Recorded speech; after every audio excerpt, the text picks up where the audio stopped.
Hello friends, ನಮಸ್ತೆ. ನಮ್ಮ ಅಡುಗೆ ನಿಮ್ಮ ರುಚಿಗೆ ಸ್ವಾಗತ. ಇವತ್ತು ನಾನು ನಿಮಗೊಂದು ಹೊಸ ರುಚಿಯ ಕಬಾಬ್ ರೆಸಿಪಿಯನ್ನು ತೋರಿಸ್ತಾ ಇದ್ದೀನಿ. ಈ ಕಬಾಬ್ ತಿಂದರೆ ಮತ್ತೆಲ್ಲ ಕಬಾಬ್ ಮರ್ತೇ ಬಿಡ್ತೀರಿ, ಅಷ್ಟೊಂದು ರುಚಿಯಾಗಿರುತ್ತೆ. ಬನ್ನಿ ಈಗ ಇದನ್ನು ಮಾಡುವ ವಿಧಾನ ಹೇಗೆ ಅಂತ ನೋಡೋಣ.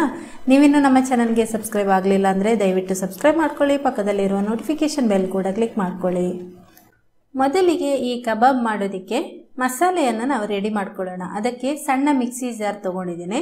ಇದರಲ್ಲಿ ನಾನು 5 ಬ್ಯಾಡಗಿ ಮೆಣಸಿನಕಾಯಿಯನ್ನು ಹಾಕ್ತಾ ಇದ್ದೀನಿ. ನಂತರ ಇದಕ್ಕೆ 6 ಎಸಳು ಬೆಳ್ಳುಳ್ಳಿ ಹಾಕೊಳ್ಳಿ. 1/4 ಟೀ ಸ್ಪೂನ್ನಷ್ಟು ಜೀರಿಗೆ ಹಾಕೊಳ್ಳಿ. ಒಂದು 8 ಕಾಳಿನಷ್ಟು ಮೆಂತ್ಯ ಕಾಳು. ಮೆಂತ್ಯ ಜಾಸ್ತಿ ಬೇಡ, ಅಷ್ಟೇ ಸಾಕು, ಪರಿಮಳಕ್ಕೆ ಅಷ್ಟೇ ಅದು.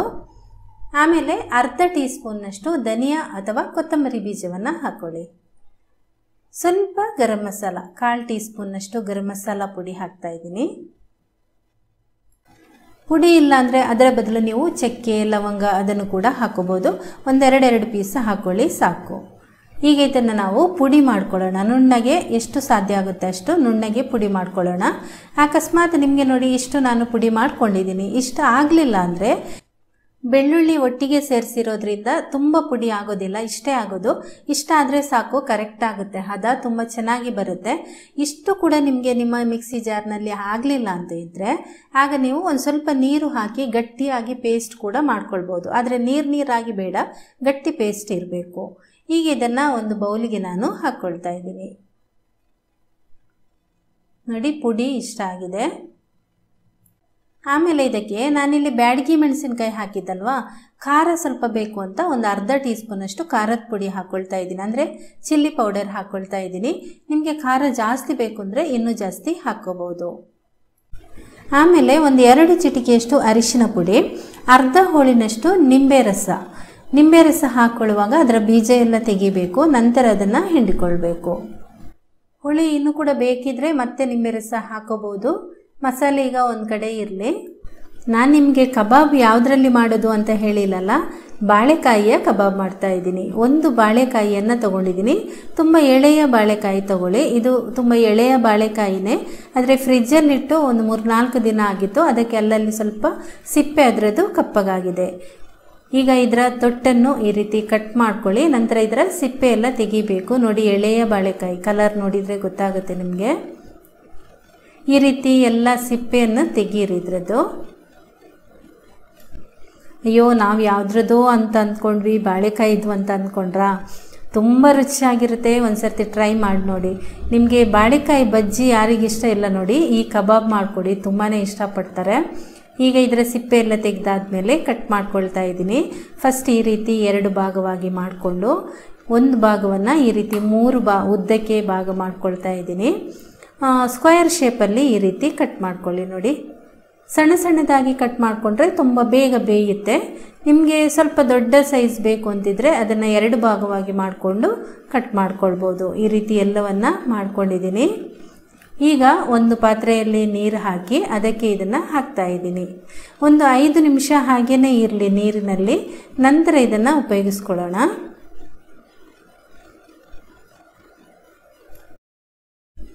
ಒಂದು 5 ನಿಮಿಷ ನೀರಲ್ಲಿ ಹಾಗೇ ಇಟ್ಟು ನಂತರ ಇದನ್ನು ನೀರು ಬಸಿದು ಬರೀ ಹೋಳುಗಳನ್ನು ಮಾತ್ರ ಈ ಮಸಾಲೆಗೆ ಸೇರಿಸ್ಕೊಳ್ಳಿ.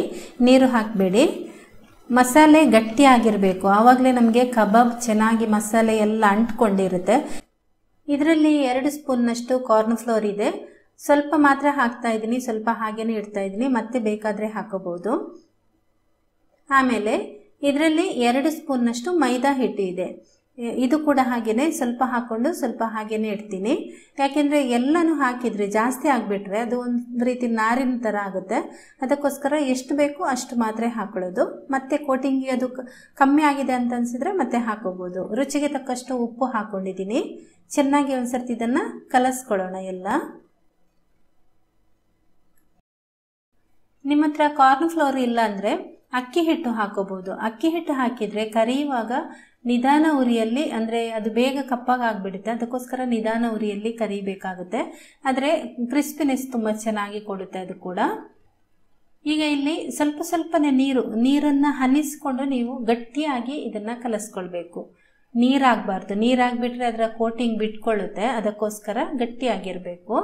ಈಗ ನೋಡಿ ಉಳಿದಿರುವಂತಹ ಈ ಒಂದು ಕಾರ್ನ್ ಫ್ಲೋರ್ ಮತ್ತು ಮೈದಾ ಹಿಟ್ಟನ್ನು ಕೂಡ ಹಾಕ್ಕೊಂಡಿದ್ದೀನಿ.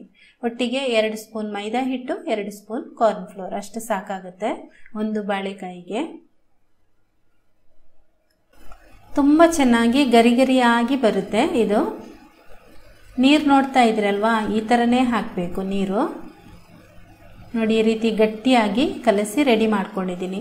ಈಗ ಉಪ್ಪು ಮತ್ತು ಹುಳಿ ರುಚಿ ನೋಡ್ಕೊಳ್ಳಿ. ನಿಮಗೆ ಇನ್ನೂ ಕೂಡ ನಿಂಬೆ ರಸ ಬೇಕಾದರೆ ಹಾಕೋಬೋದು. ನಾನಿಲ್ಲಿ ಒಂದು ಸ್ವಲ್ಪ ನಿಂಬೆ ರಸ ಇನ್ನೂ ಕೂಡ ಹಾಕ್ತಾ ಇದ್ದೀನಿ, ಒಂಚೂರಷ್ಟೇ. ಉಪ್ಪು ಕರೆಕ್ಟ್ ಆಗಿದೆ, ಅದೇ ಫಸ್ಟ್ ಹಾಕಿರೋದು. ಈಗ ಇದನ್ನು ಮುಚ್ಚಳ ಮುಚ್ಚಿ ಒಂದು 15 ನಿಮಿಷ ಅದು ಮಸಾಲೆ ಎಲ್ಲ ಹೀರ್ಕೊಳ್ಳಿಕ್ಕೆ ಹಾಗೇ ಬಿಡಿ. 15 ನಿಮಿಷದ ನಂತರ ತೆಗೆದು ತೋರಿಸ್ತಾ ಇದ್ದೀನಿ.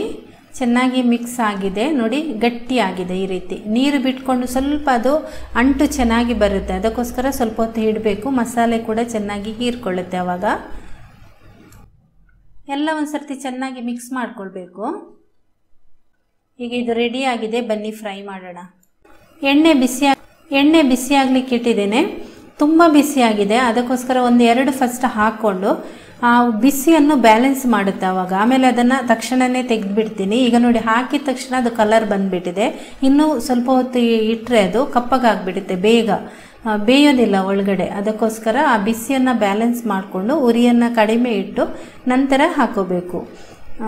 ಒಂದು ಮೀಡಿಯಮ್ ಊರಿನಲ್ಲಿ ಇರಬೇಕು, ಆವಾಗ ಕರೆಕ್ಟಾಗಿ ಒಳಗಡೆ ಎಲ್ಲ ಬೇಯುತ್ತೆ. ಈಗ ಎಲ್ಲ ಹಾಕಿದ ತಕ್ಷಣ ಅದನ್ನು ಸೌಟು ಹಾಕಬಾರ್ದು, ಹಾಗೇನೆ ಒಂದು ಸ್ವಲ್ಪ ಬಿಟ್ಟು ನೊರೆ ಎಲ್ಲ ಒಂದು ಸ್ವಲ್ಪ ಕಮ್ಮಿ ಆಗ್ತಾ ಬರ್ತಿದೆ ಅನ್ನುವಾಗ ಸೌಟು ಹಾಕಿ ತಿರುಗಿಸಿ ಬೇಯಿಸ್ಕೊಳ್ಬೇಕು.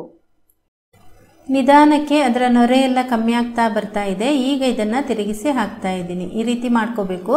ಹಾಕಿದ ತಕ್ಷಣ ನಾವು ಸೌಟು ಹಾಕಿದರೆ ಮಸಾಲೆ ಬಿಟ್ಕೊಳ್ಳುತ್ತೆ, ಅದಕ್ಕೋಸ್ಕರ ನೋಡಿ. ಈಗ 2 ಕಡೆ ತಿರುಗಿಸಿ ಹಾಕ್ತಾ ರೋಸ್ಟ್ ಮಾಡ್ಕೊಳ್ಳಿ. ಗರಿ ಗರಿಯಾಗಿ ಬರುತ್ತೆ, ಇದು ತುಂಬ ಚೆನ್ನಾಗಿರುತ್ತೆ. ಮತ್ತು ಮೀಡಿಯಮ್ ಊರಿನಲ್ಲಿ ಬೇಯಿಸ್ಕೊಳ್ಬೇಕು, ಆವಾಗ ಬಾಳೆಕಾಯಿ ಒಳಗಡೆ ಎಲ್ಲ ಚೆನ್ನಾಗಿ ಬೆಂದು ರೆಡಿ ಆಗುತ್ತೆ.